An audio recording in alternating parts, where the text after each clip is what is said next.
오늘은 가정에 대한 이야기를 좀 나눠보려고 합니다. 가정이 얼마나 거룩하고 신성한 것인지, 우리들이 만들어가야 될 이상적인 가정의 모습이 어떤 것인지 함께 이야기를 나누려고 하는데요. 이런 이야기 나누는 것이 한편으로는 마음속에 좀 조심스러운 면들이 있습니다. 우리들의 세대 가운데 많은 분들이 가정에 깨어지는 것을 경험하고 그런 관계 가운데 아픔 당하신 분들이 많으셔서 혹시 이런 얘기가 그분들 비난하고 정죄하는 것처럼 들리게 될까봐 그것이 조금 조심스럽습니다.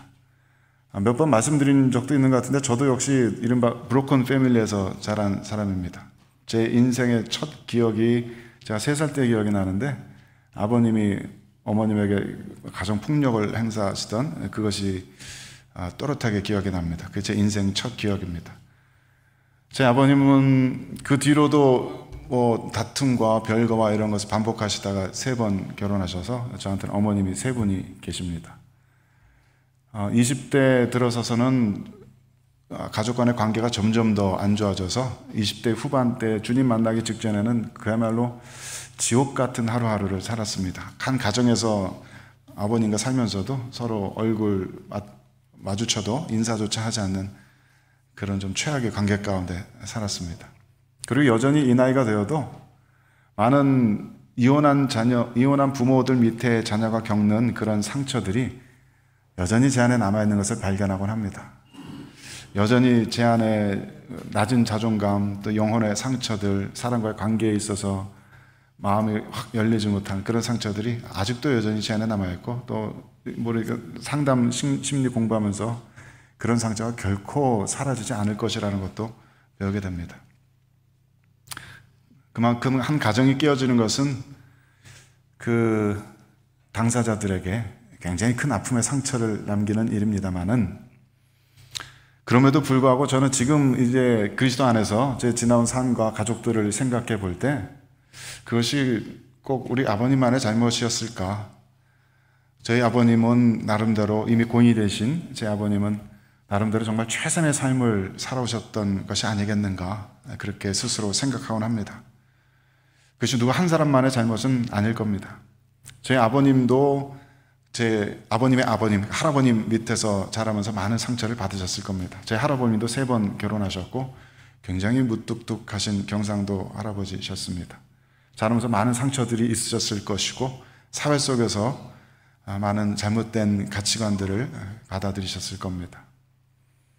그러니 한 가정이 깨어지고 또 화목한 관계를 유지하지 못하고 하는 그런 것은 어떤 한 사람만의 잘못은 분명히 아닐 테고, 우리들 모두의 죄성이 만들어낸, 우리들 모두의 연약한 것이 만들어낸 결과물이다라고 지금은 그렇게 분명하게 이야기할 수 있게 되었습니다. 제가 이 이야기를 드리는 이유는 말씀드린 것처럼 우리들 가운데 혹시 어떤 분께서 가정에 깨어진 관계 때문에 고통당하시고 상처받으시고 또 그런 아픔 가운데 있으시더라도 이런 하나님의 말씀을 거부하시거나 그래서 비난하는 이야기로 받아들이지 않으시기를 바라는 마음입니다. 우리 사람들의 영혼은 너나 할 것 없이 죄로 물들어 있어서 다른 사람을 사랑하는 것을 굉장히 힘들어합니다. 나와 다른 사람을 끌어안고 하나가 되는 것, 우리들에게 결코 쉽지 않은 일입니다. 우리가 결혼할 때는 서로 뜨거운 사랑 때문에 하나님 앞에서 검은 머리 파뿌리 될 때까지 영원히 사랑하겠노라고 맹세하지만 그 맹세를 끝까지 지켜내는 것은 정말 쉽지 않은 일입니다. 그래서 어떻게 보면 오히려 건강한 모습으로 끝까지 결혼 생활 하시는 그분들이야말로 정말 대단한 분들이고, 그분들이야말로 정말로 크신 하나님의 은혜 가운데 있는 분들이다라고 말할 수 있을 것 같습니다. 그러니 어느 누구도 이것 때문에, 이런 이야기들 때문에 상처받으시거나 좌절하시지 마시기를 부탁드립니다. 우리 모두는 넘어지고 실패하고 죄 범합니다. 하지만 주 예수 그리스도의 십자가 안에서 보여주신 하나님의 복음의 약속은 우리가 넘어지고 실패했지만 그것 때문에 우리를 버리시는 것이 아니라 우리들의 연약한 것을 하나님께서도 알고 계시니 너희는 다시 일어나라. 일어나서 다시 한번 여전히 우리들의 죄성을 부인하지 말고 이것이 우리들의 연약한 것임을 인정하고, 그럼에도 불구하고 여전히 하나님께서 우리들에게 보여주신 그 이상적인 삶을 향해서 그 이상적인 가정을 만들어 나가면서 하나님께서 명하신 또 우리들에게 약속하신 그 완성된 천국을 향한 걸음을 쉬지 말아라. 주님께서 그렇게 복음 안에서 우리들에게 말씀하시는 줄로 믿습니다. 그것이 복음의 힘입니다. 우리들의 죄를 죄라고 지적하시면서도 그 죄 안에서 다시 일어나서 그 방향성을 잃지 않고 나아갈 수 있도록 만드시는 것이 복음의 힘이고 약속인 줄로 믿습니다.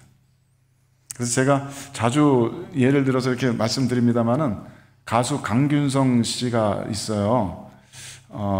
저 TV 그 토크쇼에 나와가지고 저런 얘기를 했습니다. 본인은 혼전 순결주의자라고, 자기는 혼전 순결을 지켜야 된다고 생각한다고 그렇게 얘기를 했습니다. MC들이 다 이제 코미디언들이고 그러니까 막 비아냥대면서 당신 그럼 지금까지 혼전 순결을 잘 지켜왔냐? 그러니까 강균성 씨가 의외로 아닙니다, 좀 못 지켰습니다 그래요. 그러면서 MC들이 그러니까 뭐 그러면서 혼전 순결을 얘기하느냐고 해서 막 비웃죠. 그리고 그때 이분이 하신 말씀이 저한테 깊은 감동이었는데, 하지만 중요한 것은 방향성이라고 생각합니다. 저는 지금까지 혼전 순결을 못 지켰지만 앞으로도 계속해서 그 지키려는 노력을, 그 방향성 잃지 않고 계속 할 겁니다. 그런 얘기를 하시더라고요. 몇 년 있다 이분이 또 나왔어요. 이 똑같은 프로에. MC들이 그동안 잘 지켰습니까? 그랬더니 못 지켰대요. 그래도 여전히 방향성은 여전히 지켜나갈 거라고 얘기하는데, 저는 그게 정말 복음의 참된 원리라고 생각해요. 우리가 실패하는 거는, 실수하는 건 당연합니다. 우리가 100%의 완전한 이상적인 아름다운 가정을 만들지 못하고 있다는 것은 우리들 자신이 더 잘합니다. 겉으로는 멀쩡해 보이는 가정을 지키고 있더라도 사실 속 안으로는 그렇지 못하다는 것을 우리는 잘 압니다. 하지만 복음의 약속은 그럼에도 불구하고 이 방향성을 향해서 나아가기를 쉬지 말라고 말씀하십니다. 우리들의 실수는, 실패는 괜찮다고, 다시 일어날 수 있다고, 우리들의 모든 허물은 주 예수 그리스도께서 이미 2000년 전에 그 죄값을 치르셨다고, 그러니 걱정 말고 일어나서 그 방향을 향해서 다시 나아가라고 우리들에게 말씀하십니다. 그 복음의 약속 안에서, 그 복음의 소망 안에서 우리는 이 성경이 이야기하는 그 아름다운 가정, 이상적인 가정의 이야기를 계속 해나갈 수 있게 되길 바랍니다. 우리들이 비록 실수하고 실패하고 모자라지만 하나님의 말씀은 변하지 않습니다. 하나님께서 우리들에게 명령하신 것은 변하지 않습니다. 그 방향성 잃지 말고 계속해서 나가는 우리 모두가 될 수 있기를 바랍니다. 아멘. 창세기 2장 20절 말씀을 읽어보십시다. 우리는 잘 아는 것처럼 가정이라는 제도가 굉장히 독특한 제도이고, 우리 모든 어떤 짐승들에게도 찾아볼 수 없는, 오직 인간들에게만 존재하는 매우 독특한 제도라는 것을 압니다. 그리고 그것이 다름 아닌 하나님께서 인간들에게 선물하신 제도라는 것을 압니다. 같이 한번 읽어보겠습니다. 시작. 아담이 모든 가축과 공중의 새와 들의 모든 짐승에게 이름을 주니라. 아담이 돕는 배필이 없으므로. 하나님께서 이렇게 이 앞에 나와 있던 얘기처럼 아담이 혼자 사는 것을 보시고 그것이 좋지 않다라고 여기셔서 아담에게, 사람에게, 남자에게 돕는 배필을 주십니다. 이 돕는 배필이라는 단어를 좀 깊이 있게 찾아볼 필요가 있는데요, 해석하기가 조금 쉽지는 않은 단어인 것 같습니다. 그래서 우리말 성경 번역하신 분들이 굉장히 애쓰셨다, 깊이 있게 고민하셨겠다 그런 생각이 드는데, 아마도 저 에젤이라고 앞에 나오는 단어를 돕는이라고 번역하신 것 같아요. 사전에 찾아보면 저렇게 나와 있습니다. 구원, 원조, 원조물, 구조, 구조자, 그렇습니다. 아담이 혼자 사는 것을 보고 하나님께서 참 안 되신 거예요. 참 안 됐다. 우리 남자도 혼자 살면 참 안 됐잖아요. 우리 아들만 해도 이제 대학 가가지고 혼자 사는데 안 됐습니다.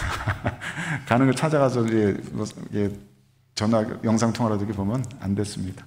우리 여성분들은 혼자도 참 잘 사시는 것 같은데 우리들은 참 그래요. 하나님께서 남자 혼자 사는 걸 보시고 안 돼 하셨어요. 그래서 얘를 구조해 줘야 되겠다. 그래서 돕는 배필을 만드셨다. 이런 얘기입니다. 그래서 우리가 우스갯소리로 여기 노총각 구제해 줬다 뭐 이런 얘기 하는데 정말 성경적인 이야기인 겁니다. 우리 모든 아내분들은 남편분들을 구조해 주신 구조자들인 겁니다. 아멘입니까? 남자분들 하셔야 되는데. 배필이라는 단어도 저는 저 단어 찾아보고 놀랐어요. 대조되고 대비되고 맞은편에 서 있고 반대된다라는 그런 의미를 가진 단어더라고요. 저는 동성애 결혼 때문에 그분들이 만드신 문서 가지고 공부하다가 정말 그런가 이렇게 성경 원어를 찾아보면서 저 단어를 처음 보게 되었는데, 그러니까 결혼이라는 것의 성경적인 원리는 서로 다른, 서로 상반된, 서로 반대되고 대비되는 구별된 그런 성별을 가진 두 남녀가 서로 언약적인 결합을 하는 것이 결혼이다라는 이런 전통적인 그런 우리들의 교리적인 결혼의 정의가 바로 이런 데서 그 힌트를, 뿌리를 찾을 수 있는 겁니다. 결혼은 서로 상반된 두 성별을 가진 남녀의 언약적인 결합이다. 지금은 이제 동성애 결혼 합법화 시키려고 서로 다른 두 성별, 남자와 여자가 아니라 두 성인의 언약적 결합이다라고 이렇게 교리를 바꾸는 시도들이 있는데, 저희가 보기에는 성경적인 근거가 별로 없어 보입니다. 성경적으로는 애초부터 하나님께서는 서로 다른 성별의 둘을 하나로 묶으시는 그것을 결혼이라고 우리들에게 명하셨습니다. 그리고 이 책이, 이 창세기라는 책이 지금으로부터 길게 보면 3,500년 전에 써졌다는 걸 한번 생각해 보십시오. 이 책을 정말 모세가 썼다면 BC 1,500년 전에 아마 쓰였을 텐데, 그 고대 시대에 이미 결혼에 대한 정의를 저렇게 내리면서 남자와 여자가 동등한, 서로 대비되는 그런 동등한 존재로서 지으심을 받았고 동등한 존재로서 함께 결합되는 것이다 라는 그런 원리를 성경 속에 쓰고 있습니다. 생각해 보시면 이거 굉장히 놀라운, 굉장히 진보적인, 레디컬한 그런 이야기입니다. 조선시대까지만 해도 그런 이야기 아무도 받아들이지 않을 거예요. 불과 몇백 년 전까지만 해도 남자가 늘 우월하고 여자는 그보다 열등하고 여자는 남자의 종속물이고 남자의 소유물같이 여겨지는 것이 당연했던 그런 시대입니다.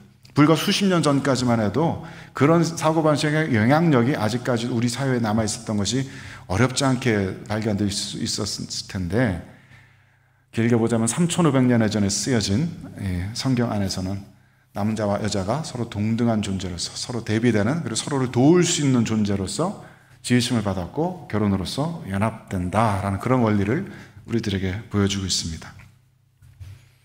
창세기 2장 24절도 읽어보겠습니다. 시작. 그러므로 남자가 부모를 떠나 그의 아내와 합하여 둘이 한 몸을 이룰지로다. 아담과 그의 아내 두 사람이 벌거벗었으나 부끄러워하지 아니하니라. 인간들에게만 있는 독특한 것입니다. 서로 다른 두 사람이, 남자와 여자가 함께 만나서 합해서 한 몸을 이루는데, 그 하나 되는 연합이 얼마나 강한지, 서로 벌거벗었지만 서로에게 모든 것을 다 보여주고 서로에게 모든 것을 함께 나누지만 부끄럽지 않습니다. 서로가 완전한 하나가 됩니다. 굉장히 아름다운 시 같은 대목인데, 우리는 이 대목을 통해서 결혼이 성삼위일체 하나님의 그 사랑의 연합을 흉내내고 있는 제도라는 것을 우리는 파악을 할 수가 있습니다. 서로 다른, 그리고 구별된 세 위격의 성부, 성자, 성령께서 한 하나님이 되시잖아요. 성자, 성부, 성령님을 새로 따로 완전히 개별적인 존재로 생각한다면 그것은 삼신론 이단입니다. 분명히 위격이 다르고 서로 하시는 일이 다르고 독자적으로 생각하시고 일하실 수 있지만 이 세 분은 그 자체로 하나이십니다. 완전한 하나의 러빙 커뮤니티로서의 하나이십니다. 그것이 참 놀라운 신비인데, 이 세상에 그 어떤 것으로도 삼위일체 하나님을 비유할 수 있는 것을 찾아볼 수 없지만, 하나님께서는 이 가정을 통해서 삼위일체 하나님의 모델을 보여주고 계신 겁니다. 서로 다른 세 위격이 하나가 된다는 것은 바로 너희들이, 남자와 여자가 남편과 아내로서 하나라는 것과 같은 것이다. 성삼위일체의 비밀은 바로 그런 것이다 라고 우리들에게 가르쳐 주시는 거예요. 그렇기 때문에 결혼을 해보아야만 더 알 수 있는 하나님에 대한 지식들이 있습니다. 결혼을 하고 사랑을 나눠보고 그 가운데 서로 다투고 서로를 깎아가면서 하나 되려는 그런 필사적인 노력을 다해가는 가운데 우리는 하나님의 사랑의 연합이 무엇을 의미하는지를 더 잘 이해할 수 있게 됩니다. 결혼을 통해서 살아있는 생명이기 때문에 또 다른 생명을 낳고 그 생명을 키우는, 아이를 낳고 키우는 이런 과정 속에서 우리는 아버지 하나님의 마음을, 이전에는 몰랐던 마음을 비로소 알아갈 수 있는 그런 것들이 분명히 있습니다. 그래서 하나님께서는, 성삼일체 하나님께서는 가정을 통해서 삼일체 하나님의 러빙 커뮤니티레스, 완전한 연합을 계시하여 주십니다. 하나님의 트리니티의 삼위일체의 비밀이 바로 가정을 통해서 드러나는 것입니다. 그래서 우리의 가정은 하나님의 형상이다. 삼위일체 하나님의 형상을 드러내는 것이다 라고 말할 수 있겠습니다.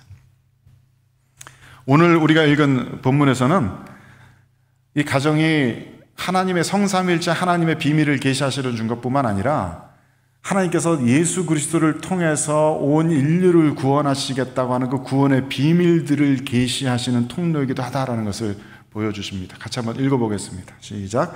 그러므로 사람이 부모를 떠나 그의 아내와 합하여 그 둘이 한 육체가 될지니 이 비밀이 크도다. 나는 그리스도와 교회에 대하여 말하노라. 주님께서 우리를 어떻게 구원하십니까? 성자 예수 그리스도, 그 지극한 영광의 하나님의 독생자를 이 죄 많은 땅으로 보내셔서 우리 인간들과 하나로 합한 세례를 받게 하셨습니다. 그래서 예수 그리스도께서 요단강에서 세례요한에게 세례 받으심으로써 우리 죄 많은 인류와 예수님이 하나 되셨습니다. 예수님께서 우리들과 한 무리가 되셔서 우리들과 연합되셨습니다.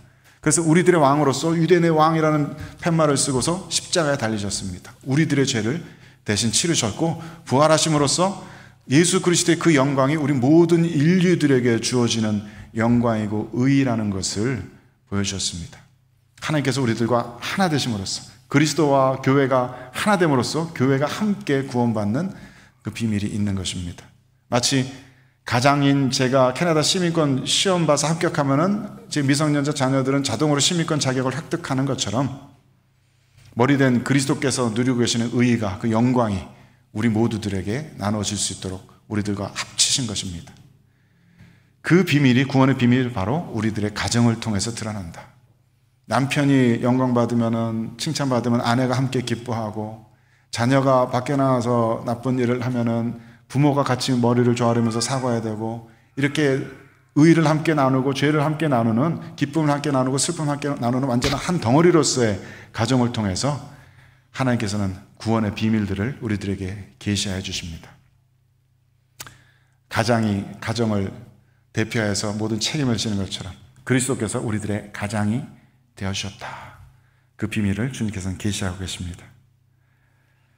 에베소서 2장 말씀 보면 하나님께서 더 큰 이야기를 하시는데, 하나님의 최종적인 목적이 결국 모든 사람들 가운데에서 인종과 민족과 문화를 초월해서 우리 모든 인류 공동체를 하나의 가정으로 묶고 계신다. 하나의 가족으로 묶을 계획을 가지고 계신다라는 것을 에베소서 2장 19절 말씀을 통해서 보여주십니다. 함께 읽어보겠습니다. 시작.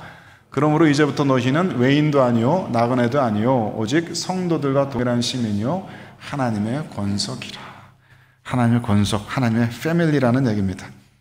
그 이전까지는 유대인들이 하나님을 그냥 자신들만의 하나님인 줄로 알았지만은 이제 예수 그리스도의 십자가로 통해서 그 휘장이 찢어짐과 동시에 이제 하나님 나라가 온 세상으로 활짝 열렸습니다. 이방인들과 유대인들이 함께 동일한 시민으로, 동일한 가족으로 묶이게 되었습니다. 이것이 하나님의 최종적인 계획입니다. 예수 그리스도께서 재림하시고 이루어지고 완성된 천국에서는 우리 모든 사람들이 가족으로서 사랑하게 될 겁니다.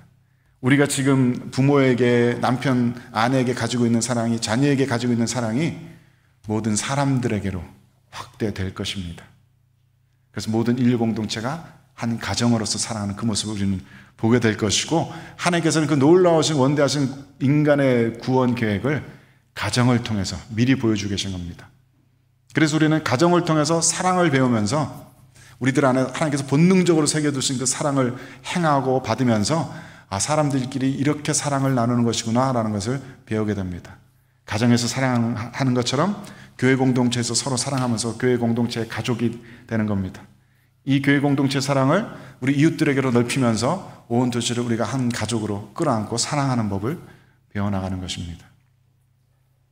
그래서 구원에 대해서 깊이 있게 알아갈수록 우리는 가정이라는 것이 얼마나 신비하고 거룩한 공동체인가, 얼마나 영광스러운 공동체인가 하는 것을 더욱더 깊이 있게 배워가게 됩니다. 하나님의 말씀 배우면 배울수록 우리들의 가정을 더 신비한 눈으로 바라보게 됩니다. 어떻게 나는 저 아내와 저렇게 사랑하는 관계가 되었을까? 어떻게 우리는 이렇게 서로 하나가 되어갈까? 서로 닮아갈까? 우리 자녀들은 어쩜 이렇게 우리를 닮았을까? 이 자녀를 향한 이 샘솟는 사랑이 어디서 어떻게 나오는 것일까? 우리는 가정을 바라보면서 하나님의 구원과 하나님의 최종적인 궁극적인 목적에 대한 그 신비를 점점 더 배워갑니다. 그래서 우리는 가정을 지켜야 합니다. 그래서 우리들에게 가정을 지키는 것은 곧 하나님의 나라를 지키는 것입니다. 문제는 어떻게 지킬 것인가 하는 것이죠. 우리들에게 가정은 너무나 익숙하고 너무나 편하고 우리들의 힘만으로, 우리들의 의지만으로 지켜나가기가 쉽지 않습니다. 그래서 어떻게 하면 성공적으로 이 가정을 거룩하고 아름답게 지켜나갈 수 있는 것인가 하는 것은 사실은 저보다는 이미 성공적인 결혼 생활을 하고 계시는 어르신들 모셔다가 이 앞에서 얘기 듣는 것이 훨씬 나을 겁니다. 저도 아직 결혼 생활이 많이 남았을 테니까 아직 이런 얘기 할 수 있는 자격이 저는 아직 없다고 생각합니다. 아이들도 훌륭하게 잘 키웠는지 아직은 모르겠고 제 아이들이 자라나는 거 봐야 그 다음에 판명이 나는 얘기니까 아직은 저도 그렇게 자격이 미달이라고 생각하지만 다만 몇 가지 제안은 좀 드려볼 수 있을 것 같습니다. 한번 들어보시고 어떤가 한번 생각해 보시고 실천해 보시면 좋겠습니다. 첫 번째 드리는 제안은요, 같이 읽어볼까요? 시작. 더 많이 알수록 더 많이 사랑할 수 있습니다. 제가 존경하는 원로 목사님은 아직도 두 분 다 상담과 이런 것에 은사도 있으시고 또 공부도 많이 하신 분이라 부부에 대한 책들, 상담 관련된 주제 이런 책들 계속해서 몇 년마다 한 번씩 사가지고 새로운 책 사가지고 읽고 서로 토론하고 서로 생각을 나누고 하신답니다. 그렇게 하지 않으면 부부관계 지키기 힘들다. 너희들도 그렇게 해라. 저희 부부에게도 그렇게 말씀해 주신 적이 있으세요. 서로에 대해서 깊이 알고자 하는 노력을 계속 해나가야 됩니다. 이미 다 안 것 같지만 아마 그렇지 않을 겁니다. 서로에 대해서 알려는 노력을 계속 해나가야 합니다. 요즘 젊은이들은 상대방을, 인간을 이해하고자 하는 그런 지혜들이 우리 위의 세대보다는 더 많은 것 같아요. 그런 방법론도 더 많이 알고 있고요. 전에도 말씀드렸습니다만은 이 MBTI 테스트 같은 것 안 해보신 분들이 있으면 해보십시오. 부부들끼리 해보시고 서로 이야기 나눠보십시오. MBTI 테스트 그냥 인터넷에 치면 다 있습니다. 이렇게 공짜로 얼마든지 하실 수 있습니다. 그래서 이 성격이 가지고 있는 한계가 무엇인지를 서로 이야기 나누십시오. 그러면 지금까지는 저 사람은 도대체 왜 저럴까 싶었던 그런 것들이 이해가 되기 시작하실 겁니다. 저 사람은 기질적으로 성향적으로 저럴 수밖에 없는 사람이구나. 이해하기가 좀 더 쉬워지실 것입니다. 그리고 이런 테스트 결과는 계속 바뀝니다. 사회생활 하면서 경험 따라서 환경에 따라서 계속 바뀝니다. 제가 이거 처음에 몇 주 전에 이거 보여드렸을 땐 제가 INTP라고 말씀드렸잖아요. 저와 같은 INTP 있다고 굉장히 기뻐하는 청년도 있고 그랬었는데 반가워하고 그랬었는데 죄송합니다. 제가 바뀌었습니다. 어제 해봤는데 INFP로 나오더라고요. 제가 평소에 INFP 보면은 저 사람들은 좀 속을 알 수 없는 사람이야 그런 생각을 했었는데 제가 좀 그렇게 돼가는 모양이더라고요. 대신 그 속 안에 상대방을 이렇게 도우려는 그런 마음이 충만한 그런 스타일이래요. 그렇게 저도 좀 변화가고 있는 것 같습니다. 그러니까 이런 테스트 계속 해가면서 상대방에 대해서 알고 내 자신에 대해서도 더 알고 하면서 서로의 그런 한계들을 그냥 단적으로만 몰아붙이고 비난할 것이 아니라 저 사람의 모자란 부분을 내가 이런 식으로 채워줄 수 있겠구나. 그리고 서로를 깨달아갈 수 있을 겁니다. 굉장히 아마들 익숙한 분도 많으시겠지만 5가지 사랑의 언어. 자, 솔직하게 이거 모르시는 분 아니다. 아시는 분 5가지 사랑의 언어. 아시는 분? 예, 감사합니다. 그럼 조금 설명을 해드릴게요. 사랑을 표현하는 데는 저마다 방식들이 다릅니다. 그래서 이게 5가지로 이분은 분류를 해놨는데 하나는 피지컬 터치하는 것, 안아주고 쓰다듬어주고 만져주는 것. 또 또 하나는 사랑의 말, 긍정의 말, 칭찬의 말 해주는 거. 당신이 최고야. 역시 당신 멋있죠. 얘기해주는 거. 또 퀄리티 타임, 같이 앉아서 둘이 마음 터놓고 깊이 있게 얘기 나누는 그런 시간. 또 어떤 분은 기프트, 그냥 선물해주는 것. 또 어떤 분은 서비스, 섬김해주는 거. 설거지해주고. 제가 오늘 아침에도 나오는데 아내가 제가 신발 신으려면 제가 허리가 아파가지고 이 안에 깔창을 끼워야 되거든요. 운동화 신다가 깔창을 구두로 하는데 제가 가방 메고 이렇게 하려고 하니까 아내가 아야 됐어 내가 해줄게 그러면서 이렇게 해주더라고요. 근데 앞에서 서서 보면서 뿌듯해. 저는 그런 거 되게 좋아하나 봐요. 그리고 내가 너무 좋아하고 있으니까 좋아 그러더니 또 제 신발을 이렇게 구두하고 닦아주는데 그렇게 좋을 수가 없어요. 사랑의 언어도 자꾸 변하나 봐요. 저도 점점 이게 섬김이 사랑의 언어로 사랑받는 그런 느낌으로 오나 봐요. 그전에는 무조건 칭찬의 말, 긍정의 말 이거였는데 이것도 자꾸 변하나 봐요. 우리 남편은 우리 아내는 무엇이 사랑의 언어인지 물어보시고 자녀분한테도 물어보세요. 우리 아들들한테 물어보면 너는 사랑의 언어가 뭔 것 같아? 그냥 이럴 거예요. 그래도 한번 집요하게 물어보시고 한번 관찰해 보시고 서로의 사랑의 언어가 뭔지 확인해 보십시오. 그래서 나의 사랑의 언어로 상대방에게 사랑을 표현해 봤자 상대방이 그게 본인의 사랑의 언어가 아니면 사랑이 전달이 안 됩니다. 상대방이 느끼는 사랑의 언어로 사랑을 전달해 줄 수 있어야 합니다. 제가 결혼 주례하기 전에는 한 4주, 많게는 8주까지 프리메리탈 세션 가지면서 성경적인 결혼관에 대해서 교육을 시키는데 그때 처음 읽게 하는 책이 이 책입니다. 화성에서 온 남자, 금성에서 온 여자. 자, 솔직히 읽어보신 분. 꽤 많으시네요. 안 읽어보신 분들은 꼭 권해드립니다. 꼭 한번 읽어보십시오. 이거 읽어보면은 남자와 여자가 서로 무엇이 다른지, 어떻게 서로 소통해야 되는지를 좀 더 분명하게 알 수 있습니다. 대개 남자들은 이 책에도 나오는 내용 중에 하나이지만 대개 남자들은 스트레스 받으면 자기들의 동굴로 들어가 버립니다. 자기 동굴들이 필요합니다. 그 동굴이 저 같은 경우는 그냥 제 베이스먼트 제 방이 되는 것이고 어떤 분들한테는 그게 게임이 될 수도 있고 어떤 분한테는 낚시하는 게 될 수 있고 드라이브 하는 것이 될 수 있고 남자들은 누구나 자기만의 동굴이 필요합니다. 스트레스 받으면 거기 틀어박혀 있어서 시간을 좀 보내고 나와야만 합니다. 대부분은 그렇습니다. 그렇지 않은 분들도 물론 있겠지만 여자분들은 그걸 잘 이해 못 하시죠. 여자분들은 스트레스 받으면 대화해야 합니다. 내 감정이 공감받아야 합니다. 그래서 내 감정을 함께 나눌 수 있어야 그 스트레스가 풀어지고 그것이 좀 노연합니다. 그러니까 완전히 다른 거예요, 서로. 그것을 모르면은 서로 아쉽고 서로 서운하고 충돌이 생길 수밖에 없지만 이런 걸 서로 알게 되면은 서로에 대해서 저 사람이 지금 시간이 필요하구나, 저 사람이 지금 이런 이야기를 나누고 싶어 하구나, 조금 더 노력할 수 있게 되겠죠.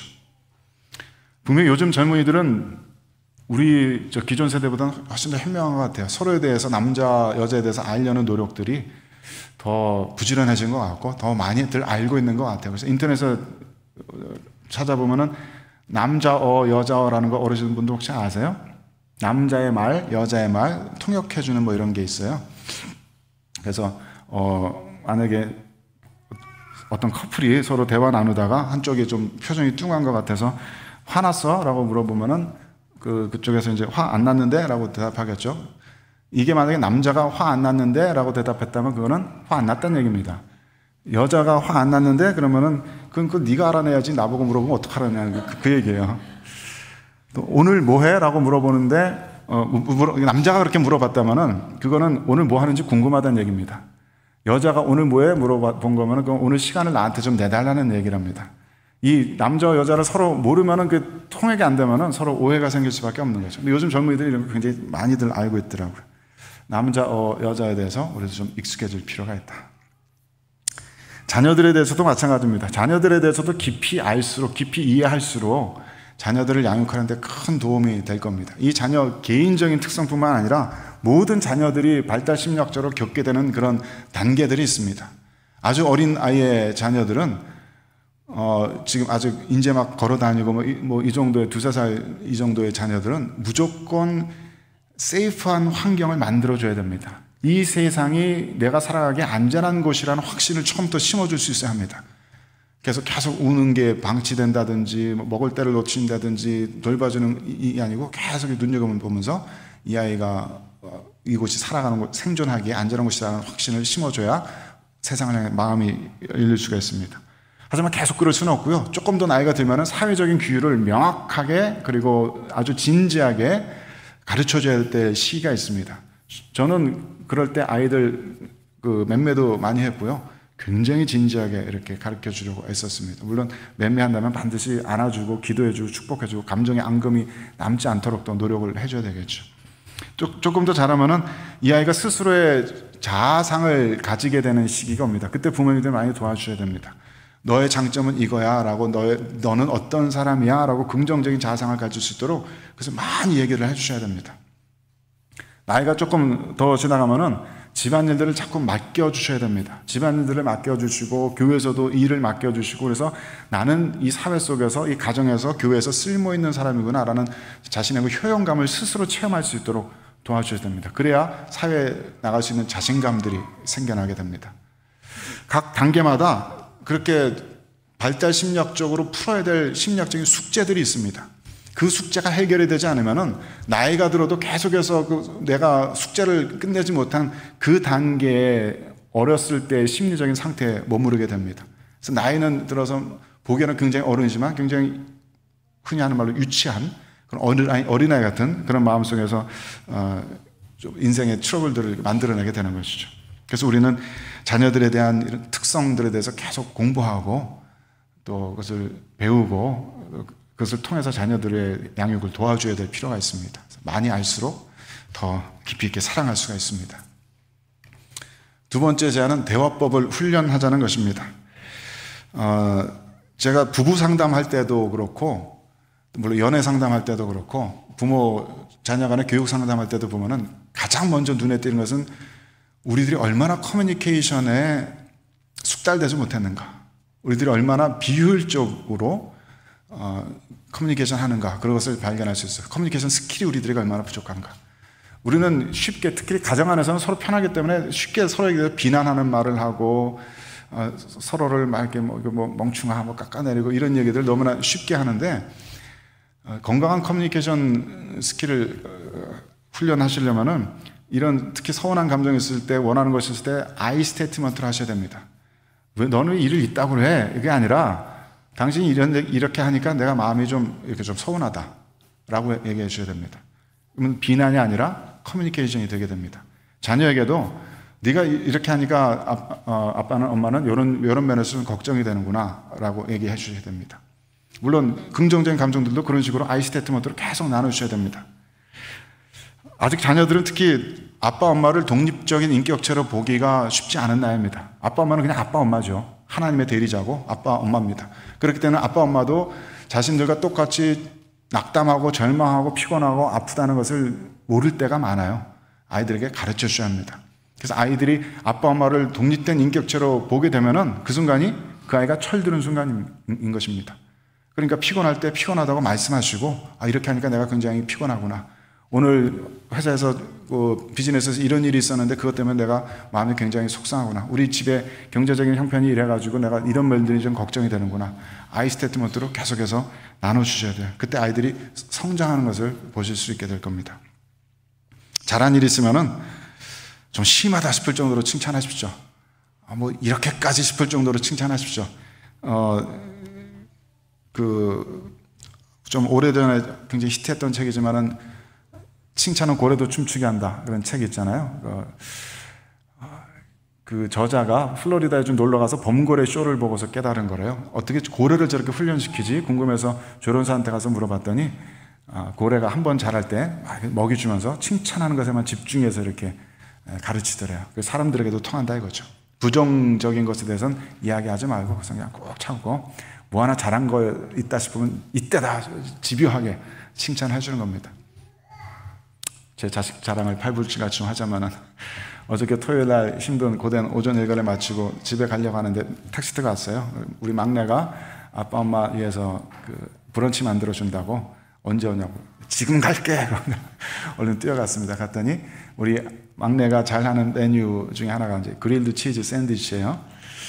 그래서 이렇게 딱 해놓고 이렇게 예쁘게 이렇게 차려놨어요. 그래서 이럴 때는 열심히 칭찬해 줘야 됩니다. 막 사진 찍고 가족 단톡방에 올리고, 한 입 먹고 우와 맛있다, 또 한 입 먹고 야 치즈가 2장이니까 정말 고소하다, 또 한 입 먹고서 야 정말 잘 구워졌다, 적당하게 잘 구워졌다. 칭찬도 그냥 대충 두리뭉실하게 해주시면 안 되고요, 정말 구체적으로 내가 무엇에 감탄하고 있다는 것을 보여주셔야 됩니다. 드레싱을 만들어놨는데 야 이 드레싱 정말 독특하다, 맛이 이게 뭐랑 못 섞은 거니 정말 맛있다, 계속 칭찬해 주셔야 됩니다. 보통 남편분들이 설거지 안 하시는 이유가 그거죠. 한번 했는데 아내가 자꾸 잔소리합니다. 이게 뭐야 뭐 여기도 닦아야지. 그다음부터 안 합니다. 우리 칭찬은 고래도 춤추게 한다는 그 얘기처럼 커뮤니케이션을 통해서 서로의 기분을, 감정들을 적극적으로 소통해야 되겠습니다. 부부끼리도 자신의 기분을 수시로 표현하려고 애써야 되는데, 우리 기본적으로 대한민국 남자의 스탠스는 뭐 그걸 꼭 말로 해야 하나? 뭐 이런 스탠스가 분명히 있죠. 그 말로 하는 순간 그 감정의 소중한 것이 깨어져 버리잖아. 막 이런 것이 있는데 말 안 하면은 모릅니다.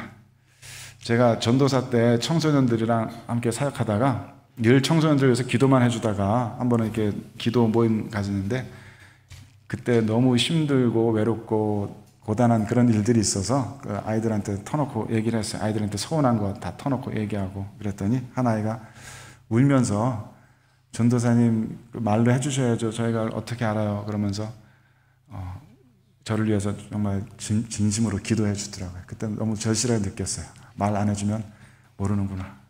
말해야지. 내가 무엇에 대해서 서운한지 무엇에 대해서 힘든지 얘기해 줘야지.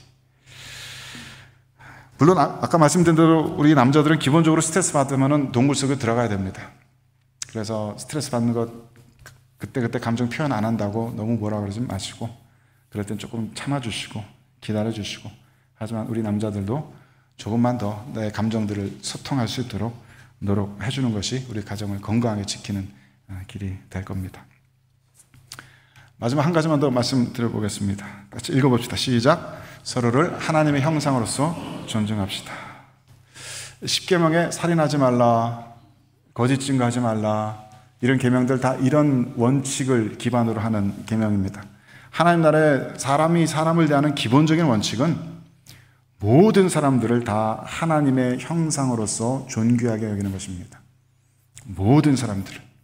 상대방의 성별이 어떠하든지, 피부 색깔이 어떠하든지, 출신과 문화적인 배경이 어떠하든지, 나이가 어떠하든지 모든 사람들 안에 하나님의 형상이 있음을 우리는 신앙적으로 믿고 고백합니다. 그러니 그 모든 사람들 안에 하나님의 형상을 존중하고 존귀하게 여길 수 있어야 합니다.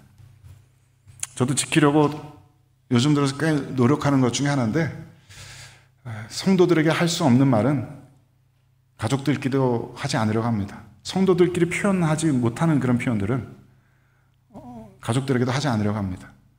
가족들끼리는 우리 너무 편한 나머지 그냥 내 마음대로 내 속에 있는 걸로 직설적으로 퍼부어서 상대방을 상처받게 만들기도 하지만 교회에서 성도들에게는 그렇게 우리 못하잖아요. 하지만 모든 사람들을 동등하게 존귀하게 여기려면 모든 사람들 대하는 우리들의 마음의 태도가 역시 한결같아야 되지 않을까. 우리 자녀들이라고 해서 나의 소유물이 아닙니다. 내 마음대로 말할 수 없습니다. 내 마음대로 이 아이의 하는 일들을 고집할 수 없습니다. 다른 성도에게 하듯이 내 아이에게도 대해줘야 하겠습니다. 아이의 의견을 물어봐 주시고 아무리 어려서도 말만 통한다 싶으면 그 다음부터는 아이의 의견 물어봐 주시고 하지만 옳고 그른 것은 분명하게 가르쳐 주시되 아이의 뜻을 물어봐 주시고 아이들과 인격 대 인격으로 소통을 해주셔야 아이가 건강한 인격체로서의 스스로의 자아상을 가지고 자라날 수 있을 겁니다. 제가 아시아 신학교 때 배우면서 한국 남자로서 얼마나 아내의 사랑을, 헌신을 착취해 왔는지 너무나 절실하게 반성했던 적이 있어요. 그 신학적인 배경 속에서 아시안 여성들의 가정을 향한 그 헌신이 얼마나 남용되고 착취되는 걸 배우고 나서 제가 마음에 너무 찔려서 학교 도서관에 앉아서 긴 이메일을 아내에게 보내서 아내에게 용서를 구했던 적이 있습니다. 그 뒤로는 내가 어떤 부분에서 아내의 사랑을 너무나 당연한 것으로 여기고 착취하고 있는가 그것을 좀 스스로 좀 돌아볼 수 있게 되었는데 그 어떤 누구도 다른 사람을 위해서 일방적으로 헌신하고 일방적으로 베풀어주는 것은 건강한 관계가 아닙니다. 또 그 어떤 인간도 다른 인간의 밑에 종속될 수는 없습니다. 그래서 하나님께서 원하시는 바가 아닙니다. 모든 사람은 서로 동등하고 어느 한쪽이 사랑해 주었다면 어느 한쪽이 헌신해 주었다면 다른 상대방도 그만큼의 사랑과 헌신을 돌려주는 것이 그래서 서로 함께 사랑을 나누는 것이 건강한 관계의 방식입니다. 여성분들도 그것을 가족들에게 베푸는 헌신을 당연한 것으로 여기지 마시고 남편분들도 가족을 위해서 스스로 다 참으면서 혼자 안에서 속 끓이면서 헌신하는 것을 당연한 것으로 여기지 마십시오. 서로 티 내십시오. 티 내고 서로 고맙다고 얘기 듣고 미안하다고 얘기 듣고 서로 사랑을 나누면서 살아가십시다. 그게 건강한 가족 공동체의 모습이고 나아가서 교회 공동체와 온 세상 공동체의 모습이 될 겁니다. 자녀들은 우리가 부모로서는 이 자녀들이 신앙적으로는 14세, 법적으로는 18세 돼서 완전히 독립적인 인격체로 독립할 때까지 우리가 그들의 성장을 돕는 청지기로서의 역할을 우리가 할 뿐입니다. 결국 우리들의 소유가 아닙니다. 그렇게 따져보면 우리가 우리들 자녀들 슬하에 놓고서 우리가 돌볼 수 있는 시간은 늘 그렇게 많지가 않죠. 그러니 특히 이제 젊은 부부들 마음에 잘 새기시고 늘 자녀를 한 인격체로서 하나님의 형상을 지닌 인격체로서 존중하는 것을 마음에 늘 새기시고 자녀들을 그렇게 대해 주시기를 부탁드립니다. 부부 사이에서 어떤 누구도 일방적으로 헌신하지 않도록 서로 존중하며 사랑해 주시기를 부탁드립니다. 그러기 위해서 서로의 마음을 터놓고 이야기하는 것이 비록 쉽지는 않더라도 지금까지 하는데 이제 와서 뭘 쑥스럽게 쉽지 않지만 하지만 그것이 하나님의 말씀이라면 그것이 하나님의 말씀에 순종할 수 있는 길이라면 우리는 용기 있게 그 일들을 해내야 할 겁니다. 조금씩 우리는 훈련함으로써 성장될 겁니다. 완전히 변하진 않겠죠. 하지만 조금씩 훈련되고 성장될 겁니다.